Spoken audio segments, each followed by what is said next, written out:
तो मैं 4 बातें इसके जवाब में कहना चाहूँगा। पहली बात तो ये है कि टीके लगवाने से जो बीमारी के लक्षण कभी-कभार दिखाई देते हैं, वो बिल्कुल सामान्य और सौम्य स्वरूप के हैं और वो इसलिए हैं कि टीके काम ऐसे करते हैं कि जैसे मानो मूल सूक्ष्मजीवी जो बीमारी पैदा करता है, उसकी नकल हो, ताकि शरीर को प्रतिक्रिया बनाने में उत्तेजित कर दें।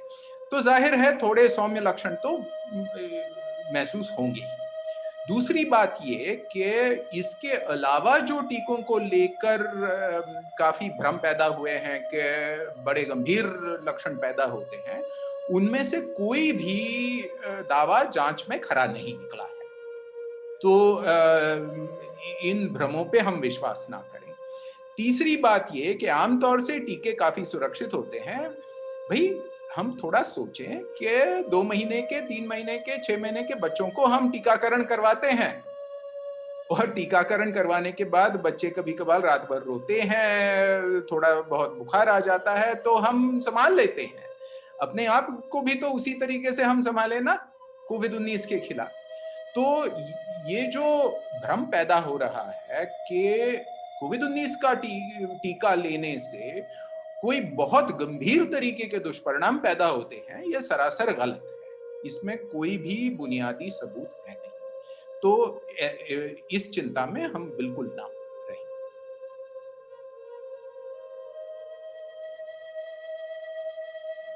एक बात कहें इस मसले को लेकर, सड़कों पे चलते हैं, सड़क पार करना चाहते हैं, लाल पीली हरी लाइट देख के जाते हैं, इधर देखते हैं उधर देखते हैं, फिर भी कभी कभार तो हादसा हो ही जाता है। तब यूं नहीं कहते कि अगर इधर उधर देखने से, बड़ी सावधानी से चलने से भी हादसा पूरी तरह से टाला नहीं जा सकता, तो इन सब उपायों को अपनाएं ही क्यों? मात्रा का सवाल है। सवाल ये नहीं है कि क्या हम बाधित हो ही जाएंगे या कतई बाधित नहीं होंगे। बात यह है कि टीका लेने से बाधित होने की संभावना कम होती जाती है, लेकिन उसका मतलब यह है कि टीका ना लिए हुए लोगों में से अगर 100 में से 20 लोग बाधित हो गए और टीका लिए हुए लोगों में से 100 में से 2 लोग बाधित हो गए, तो जाहिर है कि टीके ने 90% सुरक्षा दी। अब ये अपन 90% सुरक्षा देखें या जो 2 लोगों को टीका लेने के बावजूद भी बीमारी हुई उसको देखकर यह तय करें कि टीका ना ही ले। इसमें तो कोई सियानापन नहीं नजर आता मुझे।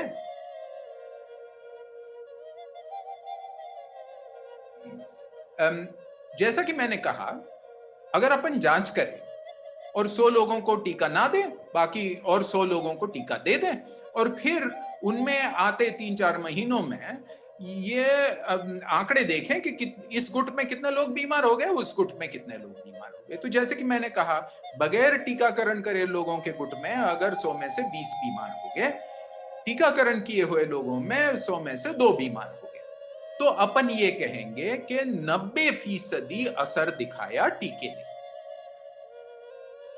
ये हुई फीसदी वाले आंकड़ों की बात।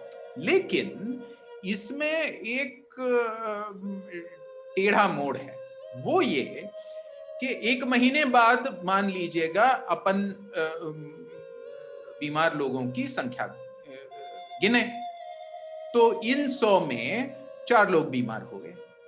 उन 100 में टीके वाले 100 के गुट में 1 बीमार हो गया, तो अपन कहें कि भाई 75% असर दिखाया टीके ने। फिर और महीने भर बाद अपन ने 2 महीने के बीमारों के आंकड़े देखे और एक में 10 हुए और दूसरे में 3 हुए, तो अपन कहें कि यार 70% हुआ, 75 नहीं 70% हुआ। लेकिन इन फर्कों के कोई मायने नहीं है, क्योंकि ये बड़े प्राथमिक आंकड़े हैं, 1 महीने के, 2 महीने के, 3 महीने के। तो हम ये याद रखें कि आज जो कोविड-19 के टीके हैं वो सब ऐसे प्राथमिक आंकड़ों के आधार पर मंजूर हुए हैं, तो हम उनकी जो संख्याएं हैं उनको इतनी बारीकी से ना देखें, क्योंकि आगे चलकर ये संख्याएं बदलनी हैं। हम इस मुद्दे को ध्यान रखें कि ये सारे टीके काफी हद तक असरदार हैं, और इसलिए चूंकि वो बिल्कुल सुरक्षित है और काफी हद तक असरदार है, इन्हें लेने में बतौर व्यक्तिगत तौर पे कोई हिचकिचाहट नहीं होनी चाहिए।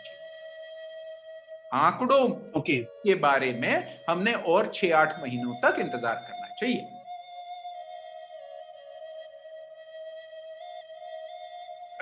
इसके बारे में मैं ये कहना चाहूंगा कि ये कहा जाता है कि माहवारी चलती महिलाओं ने या गर्भवती महिलाओं ने या दूध पिलाती माओं ने टीका लेने में असुरक्षितता है। ये बिल्कुल सरासर गलत है।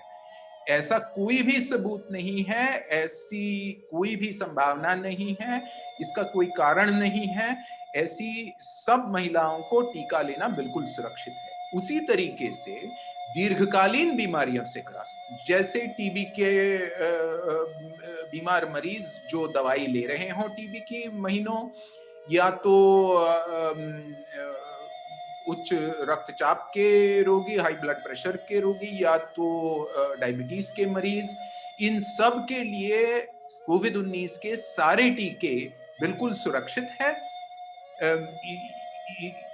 लेने में कोई हिचकिचाहट नहीं होनी चाहिए। सिर्फ आपको अगर बहुत सख्त एलर्जी का अंदाज है, आपको एलर्जिक रिएक्शन बड़ी जोर से आती है, आपकी सांस अगर किसी एलर्जी से रुक जाने की संभावना है, तभी डॉक्टर से सलाह मशवरा करके ही टीका लें। लेकिन सिवा उसके और किसी के लिए ना टीका असुरक्षित है और बिल्कुल इन सब गुटों में आमतौर पे असरदार है।